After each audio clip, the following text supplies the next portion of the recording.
ఓం నమో వెంకటేశాయ. జ్యోతిషరత్నాకరం ఛానల్కి స్వాగతం. ఈ వీడియోలో పితృదోషం గురించినటువంటి కొన్ని విషయాల్ని తెలియజేసేటువంటి ప్రయత్నం చేస్తాను.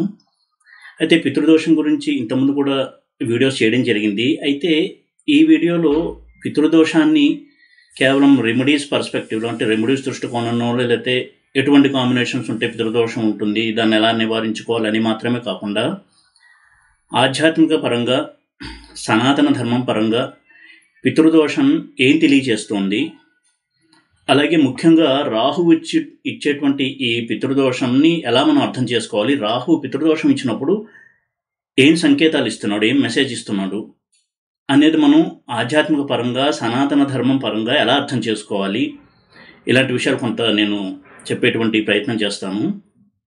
ఎందుకంటే చాలా వీడియోలు నేను కాంబినేషన్స్ గురించి, ధనయోగాల గురించి, రాజయోగాల గురించి, పంచమహాపురుష యోగాలని, ఇట్లా యోగాల గురించి చెప్పడం జరిగింది, దోషాల గురించి చెప్పడం జరిగింది. అయితే జ్యోతిషం అనేది ప్రధానంగా వేదాంగం, అది ఆధ్యాత్మిక విద్యను తెలియజేసేటువంటి విద్య జ్యోతిష విద్య. అయితే ఈరోజు దానికి అర్థం అనేది మారిపోయి మన కష్టాలని తీర్చేటువంటి కొన్ని రెమెడీస్, మ్యాజిక్స్, ట్రిక్స్ సూచించేటువంటి విద్యగా ఈరోజు మనం దాన్ని తీసుకొచ్చేసాము. అయితే ఎన్ని వీడియోలు చేసినప్పటికీ కూడా అడపదడప ఒక్కొక్కసారి అప్పుడప్పుడైనా సరే కొంత ఆధ్యాత్మికపరమైనటువంటి విషయాల్ని, జ్యోతిషంలో ఉన్నటువంటి విషయాల్ని తెలియచేయాలి, సనాతన ధర్మానికి సంబంధించినటువంటి విషయాల్ని జ్యోతిషపరంగా ఎలా మనం చూడొచ్చు అనేటువంటి విషయాల్ని తెలియచేయాలనే ఉద్దేశంతో ఈ వీడియో చేస్తున్నాను. ఈ వీడియోలో ఎవరిని నేను కించపరిచేటువంటి ఉద్దేశం లేదు, కానీ జ్యోతిషపరంగా ఈ దోషం ఎందుకు ఏర్పడుతుంది, ఏం తెలియచేస్తుంది అనేది కొంతవరకు నేను వివరించి నిరూపణ చేసేటువంటి ప్రయత్నం కూడా చేస్తాను. ఇంతకుముందు కూడా చెప్పడం జరిగింది, రాహువు ఇచ్చేటువంటి పితృదోషం అనేది కొంచెం తీవ్రమైనటువంటి దోషము. అందులోనూ రాహువు ఎప్పుడైతే 5th హౌస్ 9th హౌస్ని ఇంపాక్ట్ చేస్తూ, ప్రభావితం చేస్తూ పితృదోషం ఇస్తారో అది తీవ్రమైనటువంటి పితృదోషము. అయితే తీవ్రమైనది అంటే ఎలా అర్థం చేసుకోవాలి? 5th హౌస్ అనేది ఈ సందర్భంగా చూసినట్టయితే సంతాన స్థానము, పూర్వపుణ్య స్థానము. ఇక్కడే మనం గమనించవచ్చు, ఈ రెండు కూడా ఒక హౌస్కే ఇవ్వడం జరిగింది. 5th హౌస్కి వేరే కారకత్వాలు ఎన్నున్నా కానీ, విద్యాస్థానం కావచ్చు, ఇలాంటివి ఎన్నున్నా సంతాన స్థానము, పితృస్థానము, పూర్వపుణ్య స్థానము రెండు కూడా 5th హౌసే. అంటే మనం చేసినటువంటి పుణ్యపాపాలకు అనుగుణంగానే మనకి సంతాన సౌఖ్యం ఉంటుంది అని తెలియజేస్తుంది 5th హౌస్. ఒక వ్యక్తి చాలా ధనవంతుడు కావచ్చు, కెరీర్ పరంగా చాలా సాటిస్ఫాక్టరీ కెరీర్ ఉండొచ్చు, కానీ వారికి పితృదోషం ఉన్నప్పుడు సంతానపరమైనటువంటి సమస్యలు ఉంటాయి. సంతానపరమైన సమస్యలు ఉన్నప్పుడు చాలా రకాల సమస్యలు మనం చూడొచ్చు. ఒకటి, సంతానం అనారోగ్యంతో ఉండడము, లేకపోతే సంతానం సరిగ్గా చదవకపోవడము, ఇటువంటి ఒక కేటగిరీ అయితే సంతానం చాలా మంచి విద్యావంతులయ్యి ఉన్నతమైన చదువుల్ని చదివి విదేశాల్లో స్థిరపడడం కూడా ఒక ప్రాబ్లంగా మనం చూడాలి. అది ఎందుకు అనేది కూడా నేను చెప్తాను ఇదే క్రమంలో. ఇక సంతానం, అలాగే సంతానం నుంచి సౌఖ్యం, ఈ రెండూ కూడా మనం స్టడీ చేయాలి 5th హౌస్ నుంచి. తమ పిల్లల నుంచి తనకు ఎంతవరకు ఆనందం ఉంది, తను జీవించి ఉండగా ఎంతవరకు ఆనందం ఉంది, అలాగే తను మరణించిన తర్వాత ఎంతవరకు ఆనందం ఉంది, ఇది జ్యోతిషం తెలియచేస్తుంది. ఎందుకంటే మన సనాతన ధర్మం ఎప్పుడూ కూడా ఇహానికి సంబంధించినటువంటి సుఖాలను మాత్రమే చెప్పలేదు. మనం చేసే పని ఎప్పుడు కూడా ఇహలోకంలో, అంటే భూమి మీద సుఖపడడానికి చేసే పనులు మాత్రమే చెప్పలేదు జ్యోతిష, ఈ ఆధ్యాత్మిక విద్య, మన సనాతన ధర్మము. ఇహము పరము రెండూ కూడా చెప్పాయి. మనం ఇక్కడ చేసేటువంటి పుణ్యపాపాల వల్లనే మనకు ఉత్తమ లోకాలు వస్తాయి. ఆ తర్వాత కూడా మళ్ళీ భూమి మీదకి వచ్చినప్పుడు ఉత్తమ జన్మలు అనేది ఎత్తుతాము. ఇది సనాతన ధర్మంలో ఉన్నటువంటి మౌలికమైనటువంటి సూత్రము. మరి ఇటువంటి సూత్రాలకి పితృదోషానికి సంబంధం ఏంటి అనుకుని చూసినట్టయితే, 5th హౌస్ అనేది పూర్వపుణ్య స్థానము, సంతాన స్థానము అని చెప్పాను. అలాగే 9th హౌస్ అనేది పితృస్థానము, గురుస్థానము. గురువులు కూడా చాలా రకాల గురువులు ఉంటారు. మనకి స్టూడెంట్ దశలో 10th క్లాస్లో, ఇంటర్మీడియట్లో కావచ్చు, ఇంజనీరింగ్ లేదా ఇంకొక degree, graduation, post graduation, PhD చేసేటప్పుడు మన ప్రొఫెసర్స్ వీళ్ళందరూ కూడా గురువులే. అయితే ఈ గురువు అనే పదాన్ని ఇంకొక స్థాయిలో ఉన్నటువంటి వ్యక్తి కూడా మనం అన్వయించాల్సి ఉంటుంది. సద్గురువు, ఆ సద్గురువుని సూచించేటువంటి స్థానము 9th హౌస్. ఎవరైతే ఆ జీవుడిని ఉద్ధరిస్తాడో, జీవుడి ఉద్ధరణకి హెల్ప్ చేస్తారో అటువంటి సద్గురువుని సూచించే స్థానం కూడా 9th హౌసే. అంటే పరమాత్మ వైపుకి నడిపించేటువంటి సద్గురువుని తెలియచేసే స్థానం కూడా 9th హౌస్. ఈ జీవుడు ప్రయాణం చేస్తూ చిట్టచివరిగా ఆ పరమాత్మ యొక్క ధామానికి చేరుకోవాలి అని తెలియచేసి నడిపించేటువంటి గురువుని తెలియచేసే స్థానము 9th హౌస్. అలాగే పితృస్థానం 9th హౌస్. ఒక వంశము వృద్ధి చెందుతూ ఎప్పుడు కూడా వంశంలో అందరూ కూడా సన్మార్గంలో నడుస్తూ ఉన్నతమైనటువంటి జీవన ప్రమాణాలు పాటిస్తూ ఉత్తమ జీవితాన్ని గడుపుతూ ఉండడం అని తెలియజేసే స్థానము 9th హౌస్. మరి రాహు 5th హౌస్ను కానీ 9th హౌస్ను కానీ 5th హౌస్ ఆరూఢం అంటే పంచమారూఢాన్ని కానీ భాగ్యారూఢాన్ని కానీ ప్రభావితం చేస్తున్నప్పుడు ఎటువంటి ఫలితాలు ఉంటాయని చూసినట్టయితే ఈ రోజుల్లో నేను చాలా ఎగ్జాంపుల్స్లో చూసింది, కేస్ స్టడీస్ అంటే నా దగ్గరకు వచ్చినటువంటి క్లయింట్స్ హారోస్కోప్ స్టడీ చేసినప్పుడు చాలా క్లియర్గా కనపడుతున్నది. రాహు ఎప్పుడైతే పితృస్థానాన్ని ప్రభావితం చేస్తారో వారు విదేశంలో స్థిరపడడం అనేది జరుగుతుంది. అందుకే ఎవరికి చెప్తున్నాను, మీకు విదేశాలకు వెళ్తారు, విదేశంలోనే ఉంటారు, అక్కడే ఉండండి, మీకు ప్రాస్పెరిటీ ఉంటుంది. అది మంచిదే కదా. ఆ దోషం ఎలా అవుతుంది అంటే అంతవరకు బాగుంది, వారికి అక్కడ మంచి ఉద్యోగ అవకాశాలు ఉంటాయి, ఆర్థిక పరంగా ఉన్నతమైనటువంటి అవకాశాలు ఉంటాయి, జీవన ప్రమాణం కూడా మెరుగ్గా ఉండొచ్చు, యాక్సెప్ట్ చేద్దాం. అయితే ఇంకో కోణంలో చూద్దాము. అది పితృస్థానం అయ్యి ఎప్పుడైతే రాహు చేత దూషితం అవుతుందో పితృకార్యాలు అనేవి దెబ్బతింటాయి. ఎప్పుడూ కూడా ఒక వ్యక్తి తన యొక్క తల్లిదండ్రులు కనుక గతించినట్టయితే నియమబద్ధంగా శాస్త్రోక్తంగా పితృకర్మల్ని నిర్వహించాలి. ఇది సనాతన ధర్మం చెప్తున్నటువంటి విషయం. ఇది అలా కనుక నిర్వహించకపోతే ఆ దోషం అనేది అతనికి తగులుతుంది. అది అతనితో ఆగకుండా అతని పిల్లలకు కూడా స్ప్రెడ్ అవుతుంది. అందుకే దానివల్ల ఈ రోజులను చూస్తున్నట్టయితే ఆటిజంతో ఉన్న పిల్లల్ని చాలామంది చూస్తున్నాం. అటువంటి కేసెస్లో అబ్జర్వ్ చేసింది ఏంటంటే ఈ రాహు యొక్క ఇంపాక్ట్ ఉన్నప్పుడే వారి సంతానానికి ఆటిజం అనేటువంటి ప్రాబ్లంతో పుట్టడం జరుగుతుంది. అది ఎంత వేదనని కలిగించేటువంటి విషయం అనేది ఒకసారి ఆలోచిద్దాము. ఎప్పుడైతే రాహు ప్రభావం ఉంటుందో అప్పుడే ఇటువంటి తీవ్రమైనటువంటి సమస్యలు, సంతానపరమైనటువంటి కొంత ఇబ్బందులు, వారి గురించి టెన్షన్, అది లైఫ్ లాంగ్ టెన్షన్, ఇలాంటివన్నీ ఉండేటువంటి అవకాశాలు ఉంటాయి. అందుకే రాహుకి మ్లేచ్ఛ గ్రహము అని పేరు. మన భారతదేశము పుణ్యభూమి, వేదభూమి, దేవతలు అవతరించి నడయాడిన భూమి భారతదేశము.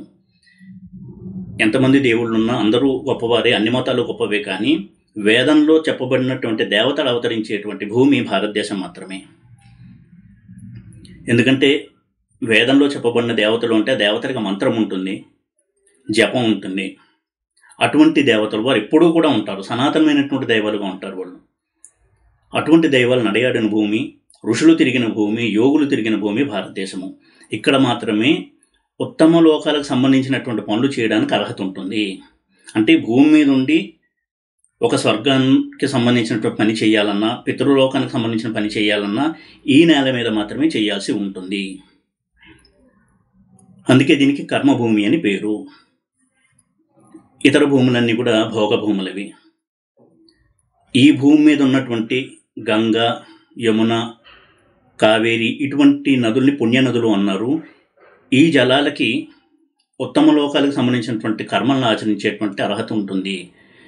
ఈ జలంతో కనుక చేసినట్టయితే మన యొక్క క్రతువు కావచ్చు, ఇటువంటి పుణ్యకర్మలన్నీ సఫలమవుతాయి. అయితే ఇక్కడ నేను విదేశాలకు వెళ్ళడం తప్పు, వెళ్ళకూడదు అనే పాయింట్ నేను చెప్పడం లేదు, కానీ ఈ రిస్క్ అయితే ఉంది. విదేశానికి వెళ్ళినా కానీ పితృకర్మలు ఆచరించడానికి ఇండియాకి రావడం అనేది తప్పనిసరి. దయచేసి అందరూ కూడా ఇండియాకు వచ్చి వారి పెద్దలు, గతించిన పెద్దల యొక్క పితృకర్మలను ఆచరించండి. ఎందుకంటే ఇదే విషయము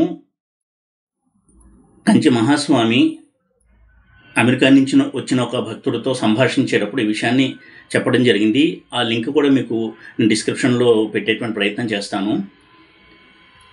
ఎందుకంటే శ్రాద్ధకర్మలు నిర్వహించాలంటే, పితృదేవతలు వచ్చి వాటిని స్వీకరించాలంటే అది ఈ నేల మీద ఈ జలాలతో మాత్రమే పెట్టాల్సి ఉంటుంది.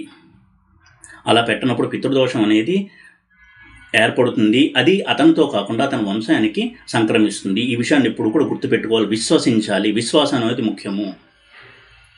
ఇక్కడ మనకి 9th హౌస్, 5th హౌస్ ఆరోడము, 9th హౌస్ ఆరోడము, పితృ కార్యాలు, వీటికి సంబంధం అనేది ఉంది. అంటే ఇక్కడ కూడా జ్యోతిష్యం అనేది మనకి ఆధ్యాత్మిక రహస్యాల్ని తెలియచేస్తుంది. జ్యోతిష్యం అంటే కేవలము గోచారంలో ఈ ఫలానా రాశి వారికి ఈ నెల కోటీశ్వర్లు అయిపోతారు, తిరుగులేదు, ఇటువంటి థంబ్నెయిల్స్ పెట్టడానికి జ్యోతిష్యం లేదు. జ్యోతిష్యం అనేది ఆధ్యాత్మిక విద్య. సెల్ఫ్ డిసిప్లిన్తో, సాత్విక జీవనంతో ఆ పరమాత్మను ఉపాసించి ఉత్తమ గతులు పొందడానికి సహాయపడేటువంటి విద్య జ్యోతిష విద్య. మన ధనవంతుల్ని చేయడానికో, కోటీశ్వరులను చేయడానికో, మన పాపాలని కడిగేయడానికో రెమెడీస్ చెప్పేటువంటి విద్య జ్యోతిష విద్య కాదు. కాబట్టి ఈ పితృదోషం ఎప్పుడైతే ఏర్పడుతుందో దాన్ని మరి పోగొట్టుకోవాలంటే ఒకసారి ఒక రెమెడీ చేస్తే పోదు. ఆ జీవుడి చింతనలో మార్పు వచ్చి తను చేసిన పొరపాటుని తెలుసుకుని ఎప్పుడు కూడా పితృదేవత ఆరాధన చేస్తూ ఉన్నట్టయితే కొంతకాలానికి మన నిష్ట, దాన్ని బట్టి వాళ్ళు ఆ పితృదేవతల యొక్క కరుణ అనేది ఆధారపడి ఉంటుంది. ఈ విధంగా పితృదోషం కూడా రాహు వల్ల ఏర్పడినప్పుడు కొంతవరకు మనం జాగ్రత్తలు తీసుకోవాలి. అలా కనుక తీసుకున్నట్టయితే తప్పకుండా వారి యొక్క వంశంలో ఇటువంటి అనర్థాలు జరగవు. పిల్లలకి పెళ్ళిళ్ళు కాకపోవడం కావచ్చు, లేదా చిన్నప్పుడే అకాల మరణాలు చెందడం, ఆటిజంతో పిల్లలు పుట్టడం, ఇంకా ఎన్నో వికారాలు, ఎన్నో సమస్యలు, ఇటువంటి దుర్బలమైనటువంటి స్థితిలో సంతానం ఉండకుండా ఉండడానికి పితృదోషాన్ని రాకుండా చూసుకోవడం అనేది చాలా చాలా ముఖ్యము. ఎందుకంటే మనమంతా కూడా, ముఖ్యంగా భారతదేశంలో పుట్టిన మనమందరం కూడా ఋషి యొక్క సంతానం అనేది ఎప్పుడు గుర్తుపెట్టుకోవాలి. ఇతర దేశాలు వేరు, మన దేశం వేరు. ఇది యోగ భూమి. మన రక్తంలోనే ఆధ్యాత్మిక చింతన అనేది ఉంది, దైవ చింతన ఉంది. మనం తెలుసుకున్నా తెలుసుకోకపోయినా అది మన డిఎన్ఏలో ఉన్నటువంటి గొప్ప విషయం, అది గొప్ప అంశం. అది ఇటువంటి ఒక డిఎన్ఏని మనము డైల్యూట్ చేసుకోవడం అనేది ఎంతవరకు కరెక్ట్ అనేది కూడా ఆలోచించాలి. విదేశాలకు వెళ్ళడం తప్పు అని ఎవరూ అనడం లేదు, చట్టం కూడా అంగీకరిస్తుంది, దానికి ప్రభుత్వం కూడా చాలా సహాయం చేస్తోంది. నేను దాని గురించి మాట్లాడట్లేదు. కానీ సనాతన ధర్మం ప్రకారం చూస్తే ఈ దోషాలకి జ్యోతిష్యానికి లింక్ అనేది ఉంది. ఎప్పుడూ కూడా సనాతన ధర్మంలో అందుకే సముద్ర తరణం అనేది రెస్ట్రిక్ట్ చేయబడింది. ఇప్పటికీ కూడా 4 శంకర పీఠాల్లో, చతురామ్నాయ పీఠాల్లో జగద్గురువులు ఎవరూ కూడా సాగర తరణాన్ని, అంటే సముద్ర తరణాన్ని అంగీకరించరు. అటువంటి నైష్ఠికమైనటువంటి జీవనాన్ని గడుపుతున్న వారు ఉన్నారు. కానీ మరి కలి ప్రభావము, రాహు కలి యొక్క అంశ కాబట్టి సోకాల్డ్ ప్రవచనకర్తలు కూడా ఈరోజు వెళ్ళి, అంటే నోరు తెరిస్తే సనాతన ధర్మం గురించి మాట్లాడేటువంటి ప్రవచనకర్తలు కూడా విదేశాలకు వెళ్ళి ప్రవచనాలు ఇస్తున్నారు. అంటే వారికి ఈ ధర్మం మీద ఉన్నటువంటి నిష్ట ఎలాంటిది అనేది ఆలోచించాలి. కనీసం వారైనా 10 మందికి మంచి చెప్పేటువంటి ప్రయత్నం చేయాలి. ఏదేమైనా కానీ ఇటువంటి పితృదోషం ఏర్పడుతుంది కాబట్టే ఎవరికి వాళ్ళు కనీసం పితృకర్మల విషయంలో అశ్రద్ధ చేయకుండా ఇండియాకు వచ్చి పితృకార్యాలు చేయడం అనేది చాలా చాలా మంచిది. ఇక్కడ ఉన్నవారు కూడా ప్రతివారు పితృకర్మలు చేస్తున్నారని గ్యారంటీ లేదు. కానీ కొంచెం శ్రద్ధ వహించి ప్రతి సంవత్సరం వారి తిథి రోజునైనా సరే పితృకార్యాలు చేయడం అనేది చాలా చాలా మంచిది. అయితే ఇక్కడ నేను విదేశాల్లో ఉంటున్న వారిని విమర్శించడం లేదు. కనీసం ఈ జాగ్రత్త తీసుకుంటే ఫ్యూచర్ జనరేషన్స్ కొంతవరకు మనం కాపాడుకోగలము. ఆ ఉద్దేశంతోనే నేను ఈ పాయింట్ని చెప్పడం జరుగుతుంది ఈ వీడియోలో. మామూలుగా చెప్పేటువంటి ధనయోగం కాంబినేషన్స్, రాజయోగం కాంబినేషన్స్, వైవాహిక సమస్యలు, ఇవి ఎప్పుడూ చెప్తూనే ఉంటాను. ఇలాంటి కొన్ని విషయాలు కూడా చెప్పడం అవసరము, ఒక్కొక్కసారి తప్పు లేదు అనేటువంటి ఉద్దేశంలో చెప్తున్నాను ఈ వీడియోలో. ఎవరిని నొప్పించడానికి మాత్రం కాదు. ఈ విధంగా పితృదోషానికి, ఇటువంటి కొన్ని సంతానపరమైనటువంటి సమస్యలకి మనం చేసేటువంటి కొన్ని పొరపాట్లు ఎంతవరకు కారణమవుతాయి అనేది కూడా మనం ఆలోచించుకోవాలి. ఎందుకంటే రాహువుకి మ్లేచ్ఛగ్రహము అని పేరు, అలాగే రాహువుకి మాత్రమే చండాలుడు అని పేరు, కేతువుకి చండాలుడు అని పేరు ఇవ్వలేదు. అందుకే గురు రాహులు కలిస్తే దానికి గురు చండాల యోగం అని పేరు పెట్టడం జరిగింది. రాహు తల, కేతువు మొండెము, తలలోనే ఆలోచనలన్నీ ఉంటాయి. కాబట్టి ఇటువంటి ఆలోచనలు ఇచ్చేటువంటి గ్రహం రాహువే. మ్లేచ్ఛ అంటే అర్థము వేదోక్తమైనటువంటి ఆచారాలకు విరుద్ధంగా ఉండేటువంటిది అని. అంటే వైదిక జీవితానికి విరుద్ధంగా ఉండేటువంటి దానికి మ్లేచ్ఛ అని పేరు. అటువంటి భూములకు మ్లేచ్ఛ భూములు, అటువంటి దేశాలకి మ్లేచ్ఛ దేశాలు అని పేరు. కాబట్టి ఈ రాహు ప్రభావం వలన ఇటువంటి పితృకర్మలు కనుక లుప్తమైతే, అంటే లోపిస్తే, తప్పకుండా ఫ్యూచర్ జనరేషన్స్కి దాని యొక్క ఫలితం ఉంటుంది. ఆ తర్వాత మళ్ళీ వారు పితృదోషానికి సంబంధించిన రెమెడీస్ చేసుకుంటూ ఉన్నా కానీ ఎంతవరకు రిలీఫ్ వస్తుంది అనేది అది వారి యొక్క ప్రయత్నము, అలాగే పరమేశ్వరుడి యొక్క దయ దాని మీద ఆధారపడి ఉంటుంది. కాబట్టి ఏదో చిన్న ట్రిక్ చేసేస్తే, థంబ్నెయిల్ పెట్టేసి ఎంతో డబ్బు కట్టేస్తే ఎక్కడికో వెళ్ళి మేము చేసేస్తాం మీ పేరు మీద, అది చేసి రాగానే మనకి దోషం అంతా ఆవిరైపోతుంది అనుకోవడం పొరపాటు. పితృదోషం అలా పోదు, అది లీనియేజ్కి సంబంధించినటువంటి ప్రాబ్లం. దయచేసి జ్యోతిష్యాన్ని కూడా ఈ దృష్టితో చూడండి, జ్యోతిష్యాన్ని గౌరవభావంతో చూడండి. కేవలం మన సమస్యలు పోగొట్టేటువంటి ఒక మ్యాజిక్ విద్యగా మాత్రం చూడకండి జ్యోతిష్యాన్ని. జ్యోతిష్యం ఒక జీవుడు ఎలా ఉద్ధరింపబడాలి, ఉత్తమ లోకాలకు ఎలా చేరుకోవాలి అని తెలియజేసేటువంటి శాస్త్రం. అందుకే అది వేదాంగంగా చెప్పబడింది తప్ప ఈ వెస్ట్రన్ కల్చర్ వచ్చిన తర్వాత జ్యోతిష్యానికి ఇటువంటి ఒక రూపురేఖలు కూడా సంతరించుకుని ఉండొచ్చు. ఏదేమైనా ఈ పోకడ అనేది మంచిది కాదు. జ్యోతిష్యాన్ని ఒక ఆధ్యాత్మిక విద్యగా చూడడము, జ్యోతిష్యం ద్వారా ఆ జీవుడు తన్ని తాను ఉద్ధరించుకోవడము, ఇటువంటి ఒక జీవన విధానానికి ఉపయోగపడే విద్యగానే జ్యోతిష్యాన్ని చూడాలి. అది ప్రధానమైనటువంటి ఉద్దేశం జ్యోతిష్యాన్ని. ఇక సరే, కష్టాలు వచ్చాయి, దానికి పరిహారాలు ఏమిటి, అలాగే కష్టం ఎంతకాలం ఉంటుంది, అవన్నీ కూడా తెలుసుకోవచ్చు జ్యోతిష్యం ద్వారా. తెలుసుకోమనే పరాశరుడు కావచ్చు, ఆ తర్వాత వచ్చిన ఋషులు కావచ్చు, అన్ని సూత్రాలు రచించారు. కానీ ప్రధానంగా జీవుడి యొక్క ఉద్ధరణ అనేది జ్యోతిష్యం యొక్క ప్రధాన ఉద్దేశం. అది ఆధ్యాత్మిక సాధనకి ఉపయోగపడేటువంటి శాస్త్రం జ్యోతిష్యము. కాబట్టి ఇటువంటి చిన్న చిన్న పొరపాట్లు చేసి పెద్ద పెద్ద దోషాలని మూటగొట్టుకోవడం అనేది మనంతట మనం చేసేటువంటి ఒక స్వయంకృతాపరాధంగా కూడా మనం చూడాల్సి ఉంటుంది. అంటే మన పిల్లలకి మన సంస్కృతిని అందించకపోవడం కూడా పెద్ద ప్రమాదమే.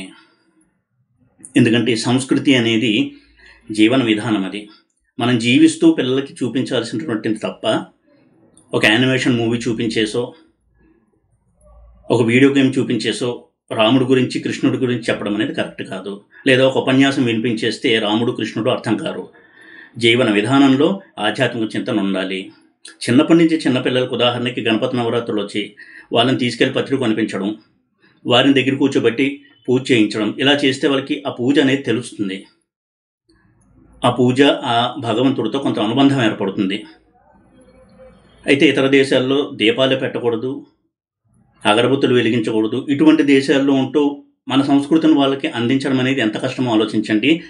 అలా అందించకపోవడం అనేది ఎంత పెద్ద రిస్క్ అనేది కూడా ఒకసారి ఆలోచించాలి. అంటే మన చేతులతోనే మన తర్వాతి జనరేషన్స్ని వీటికి దూరం చేస్తున్నామేమో అనేది కూడా ఆలోచించాల్సి ఉంటుంది. దానికి అదనంగా పితృదోషాన్ని కూడా వారికి గిఫ్ట్గా మనం ఇస్తున్నాం. ఈ విధంగా ఈ రాహు యొక్క ప్రభావం అనేది ఈ కలియుగంలో చాలా చాలా ఉంటుంది. ప్రతి వ్యక్తి మీద ఉంటుంది, ఎవరు అతీతుడు కారు. ఒకవేళ పరాశర సిస్టంలో 5th హౌస్ 9th హౌస్లో కాకుండా జైమినీ సిస్టంలో దానికి సంబంధించిన ఆరూఢాల మీద రాహు ప్రభావం ఉంటుంది. అలాగే అటువంటి రాశిదశ నడుస్తున్నప్పుడు కూడా తప్పకుండా ఆ సమస్యలు అనేవి ఉంటాయి. కాబట్టి ఈ పితృదోషం విషయంలో కొంతవరకు అజాగ్రత్తను వహించకుండా శ్రద్ధగా పితృకార్యాలు ఆచరిస్తూ దేవతారాధన చేస్తూ ఉత్తమమైనటువంటి దివ్య జీవితాన్ని గడిపేటువంటి ప్రయత్నం చేయడం అనేది వ్యక్తిగతంగా వారికి మంచిది, అది లోక కళ్యాణం కూడా మంచిదే. ఈ విధంగా జ్యోతిష్యం అనేది ఒక వేదాంగము, ఆధ్యాత్మిక జీవితాన్ని ముందుకు తీసుకెళ్ళడానికి సహాయపడేటువంటి ఒక శాస్త్రము అని కూడా గుర్తించాలి అనేటువంటి ఉద్దేశంతో, అదే ప్రధానమైనటువంటి ఉద్దేశము అని చెప్పాలనేటువంటి ఒక ఉద్దేశంతో ఈ వీడియో చేయడం జరిగింది. ఈ వీడియో కనుక మీకు నచ్చినట్టయితే లైక్ చేసి, షేర్ చేసి, సబ్స్క్రైబ్ చేయండి. ఓం నమో వెంకటేశాయ.